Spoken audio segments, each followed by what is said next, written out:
Okay, let's start again. So, good afternoon to everyone. I'm Marta from São Paulo State University, Brazil. And I'm going to show you some results, some preliminary results about the research I'm working. So, it doesn't work? Okay. Just a brief introduction. So the most important anthropogenic influences on climate are the emissions of greenhouse gases and land use change. So in particular, the Amazon basin here is a highly vulnerable area to climate change due to substantial modifications of the hydroclimatology of the region, expected as a result of land use change, first thing. However, the magnitude and the pattern of these changes are still uncertain. So the goal of this work was to analyze the simulated Amazon basin deforestation and its impacts on the regional climate under current day conditions using idealized experiments over South America CORDEX domain, and analyze the change of different hydroclimate extreme indices under land use change conditions over the Amazon and its impacts over South America. So about the experiments, we use the regional climate model HEXM4 coupled to the Common Land Model CLM. So here it is the CORDEX South America domain. It is a big domain. And in total we conduct two simulations, one using the full land cover map of the model, and the other one under deforestation scenario. So we shift all broadleaf evergreen tropical trees, so the tropical rainforest, to C3 grass, to C3. So here, the green color represents the tropical forest that was replaced for grass in the land use experiment.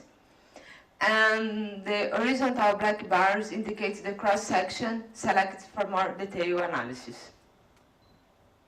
Both simulations were driven by area interior analysis for this period, so 30 years. So the control experiment is validated by comparison with the observational data from CRU. The climate change signal due to deforestation is evaluated by comparing the climatology of the land use change experiment with that of the control experiment. And we analyzed 3 indices of temperature and precipitation extremes, defined as heat wave day index, maximum consecutive dry day index, and heavy precipitation index. So just very quickly about the model evaluation. So in general, control experiment captures, with some bias, the South American climatology for the precipitation and temperature. So we don't have time to talk about more this. So here you can see the regional effects of deforestation in temperature. So the change in temperature in the deforestation experiment compared to the control indicate a warmer anomaly over the deforested areas. And it contributes to decrease the surface pressure, and as a consequence, a thermal low is formed. So I don't have time to show you the change in pressure, but it contributes for this, the temperature. So, sorry, but there is a figure here. So here, I don't know why it doesn't appear, but this is the change in temperature, and here the energy balance in the cross-section. And here I'm showing you that the temperature increase in the cross-section and disappear, my plot. But here, so the sensible heat flux increases. I'm really sorry about that. It was working before. I'm sorry. It happens. And so for the precipitation, we found a dipolar response consistent of reduced precipitation over the west, and then increase over the west Amazon. So, and why this dipole pattern in precipitation? Here, the precipitation change signal and the divergence in the cross-section that I showed before. And when the precipitation decreased, we found a divergence. And where the precipitation increased, we found a convergence. And about the circulation here, the change in the window in the low level. So we can see an intensification of the flow at low levels, mainly on the west. So it means more moisture coming from the tropical ocean. So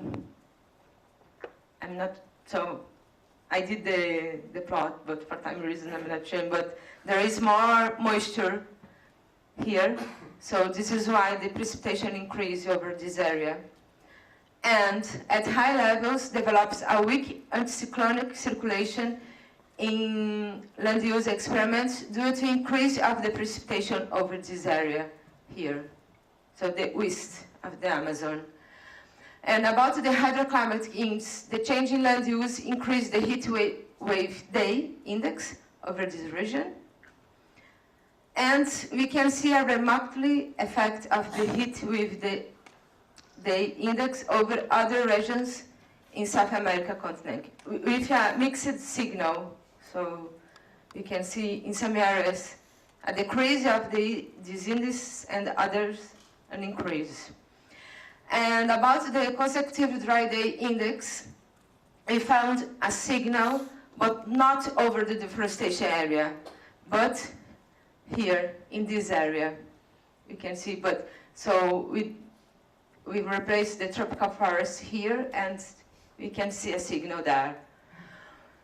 And for the heavy precipitation, we found a strong signal over the Amazon. So in the area that we found a reduction in the precipitation, but we found an increase of the heavy precipitation. And in summary, we found a dipolar response consistent of reduced precipitation over Western Amazon and an increased precipitation over Western Amazon due to the change in the circulation. Concerning the temperature, we found a predominant positive signal over all the forested area due to an increase in the sensible heat flux and a reduction in the evapotranspiration. The plot that didn't work. The extreme indices analysis shows increase in the heat wave, the index, the maximum consecutive dry days, and the heavy precipitation, implying a regime shift towards more intense and less frequent rain events, and increasing risk of heat wave in land use experiments. These last results also show a remote effect of extreme index over other regions in South America continent. That's it. Thanks a lot. Plenty of time for Q&A. Yeah, I was already. Any question? Yes. Hi. Hi. In your group, we're working with, along the same area, doing high resolution simulations over more or less to the Andes of the same area. We are starting with taking off the forest in the Amazon. You did. Yeah, we took a few we did like 2 You months. changed for what? Yeah, I think we put savanna, whatever. We just take it, right? So one of the things I noticed in your results is you're showing that because there's less roughness, you have more incoming humidity and more precipitation. That's your mechanism? For that part of response. Precipitation, you're showing increased precipitation on the surface and then a little bit to higher elevations, right? So you are talking about the pattern of the precipitation. Yes. I found. So I found a dipole response. So dry here in the west and more precipitation in the west. So, and it is not, so this signal in precipitation is not a local effect. So, and I didn't show the plot, but I did the moisture flux, and it shows that the moisture comes from the tropical ocean, the Atlantic Ocean, and the winds from south and from northwest. Sorry. And there is more convergence in this area, the signal is strong for the convergence. So we are seeing pretty similar things, but we also are looking at where there's a biosphere study. So that's what we're looking at the Andes there. In the Andes. Yeah, so we're actually seeing changes in the lapse rate when we remove the forest. So basically, temperatures along the profile get more similar. Yes. So we're increasing the temperature at the top, and we're getting more melting, right? So do you see something like that? Because when I see your humidity thing, I immediately think that it might be the same. We're seeing the same thing in your simulation. Yeah, but over the Andes, for example, in my simulations, we found the opposite, no? A dry, less precipitation, and Maybe you can know, talk further discussion during the can be coffee break. during the coffee break. Okay. Maybe I'll allow one more question if there's any urgent. No? Okay, let's get a round of applause to Marta.